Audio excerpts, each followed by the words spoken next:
Spiderman brand new day release हो चुकी है और ये वीडियो जब भी देखना जब आपने मूवी देख ली हो। तो आज बात करेंगे स्पाइडरमैन के पोस्ट क्रेडिट सीन पे और सभी थ्योरीज एंड पॉसिबिलिटीज की जिनका इस पोस्ट क्रेडिट सीन से कुछ ना कुछ कनेक्शन बन सकता है। सबसे पहले स्पाइडरमैन ब्रांड न्यू डे का एक छोटा सा रिकैप ले लेते हैं। सीडी सिंह का कैरेक्टर जीन ग्रे एक म्यूटेंट होती है। जीन ग्रे पूरी मूवी में वीमैक्स ढूंढ रही होती है। सब यही सोचते हैं आखिर वीमैक्स है क्या। स्पाइडरमैन और मूवी का main villain bill, head of the department of damage control, को कोई आइडिया नहीं होता कि वीमैक्स क्या है। वीमैक्स और कुछ नहीं बल्कि वेंट मैक्स था, एक ब्रांड का स्टिकर। इसी स्टिकर को देखते हुए जीन की बहन सारा ग्रे मर गई थी डैमेज कंट्रोल के एक एक्सपेरिमेंट में। वही सेम एक्सपेरिमेंट वो लोग जीन के ऊपर भी कर रहे होते हैं ताकि वो लोग उसकी पावर को रेप्लिकेट करके एक ऐसे इंसान में ट्रांसफर कर सकें जो उनके लिए काम करे, जिससे डिपार्टमेंट ऑफ डैमेज कंट्रोल एक पावरफुल ऑर्गेनाइजेशन बन सके। लेकिन जीन ग्रे अपनी पावर से 1 किलोमीटर के रेडियस में सबको फ्रीज कर देती है और उन पर कंट्रोल कर सकती है सिवाय स्पाइडरमैन के। वो अपने स्पाइडी सेंसेस और पावर से जीन ग्रे को रेसिस्ट कर लेता है। लेकिन एंड में स्पाइडरमैन जीन को अपने ऊपर कंट्रोल करने देता है, जहां वो पीटर की एक मेमोरी देखती है। ये मेमोरी तब की है जब आंट मे को पता चलता है कि पीटर ही स्पाइडरमैन है।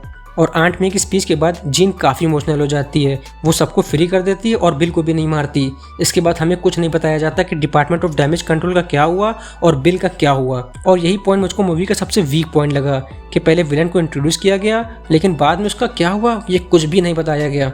तो अब बात करते हैं मूवी के पोस्ट क्रेडिट सीन के बारे में। पोस्ट क्रेडिट में नेट के स्पाइडर ट्रैकर को दिखाते हैं जिसमें स्पाइडरमैन की लोकेशन क्वींस में दिख रही होती है। जब तक तो सब कुछ ठीक चल रहा था लेकिन अचानक से ग्लिच के बाद स्पाइडरमैन की लोकेशन स्पेस में आ रही होती है। इसके बाद से काफ़ी ज़्यादा थ्योरीज निकल के आ रही हैं।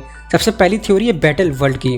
Basically battle world doctor Doom का बनाया हुआ एक वर्ल्ड है। मल्टीवर्स के कोलैप्स के बाद डिस्ट्रॉयड रियलिटीज़ के बचे हुए फ्रेगमेंट्स को जोड़कर डॉक्टर डूम एक पैचवर्क वर्ल्ड क्रिएट करता है। डॉक्टर डूम के न्यू ट्रेलर से ये तो कंफर्म है कि इनकर्जन होने वाला है, अर्थ कोलाइड करने वाले हैं। सीक्रेट वॉर्स में इनकर्जन के बाद doctor Doom battle world create करेगा जहां स्पाइडरमैन भी पहुंच जाएगा एंड इसीलिए उसकी लोकेशन स्पेस के बीच में शो कर रही है।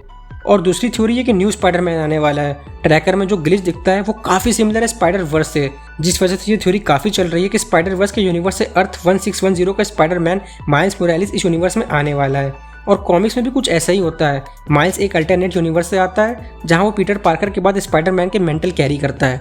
अगली थ्योरी आती है टॉबी मैगवायर के स्पाइडरमैन की। लीक्स और र्यूमर्स काफ़ी ज़्यादा आ रहे थे कि एवेंजर्स डूम्सडे में टॉबी का स्पाइडरमैन दिखने वाला है और टॉबी का स्पाइडरमैन एक बार इस यूनिवर्स में ऑलरेडी आ चुका है, तो इसलिए ट्रैकर ने ये वाला स्पाइडरमैन को भी ट्रैक कर लिया होगा। तो ये थी थ्योरीज जो स्पाइडरमैन ब्रांड न्यू डे के पोस्ट क्रेडिट सीन के बाद निकल के आ रही हैं। तुमको कौन सी थ्योरी सबसे पॉसिबल लगी कमेंट्स में बताओ और ऐसे वीडियोज़ के लिए subscribe to Super Hero counter.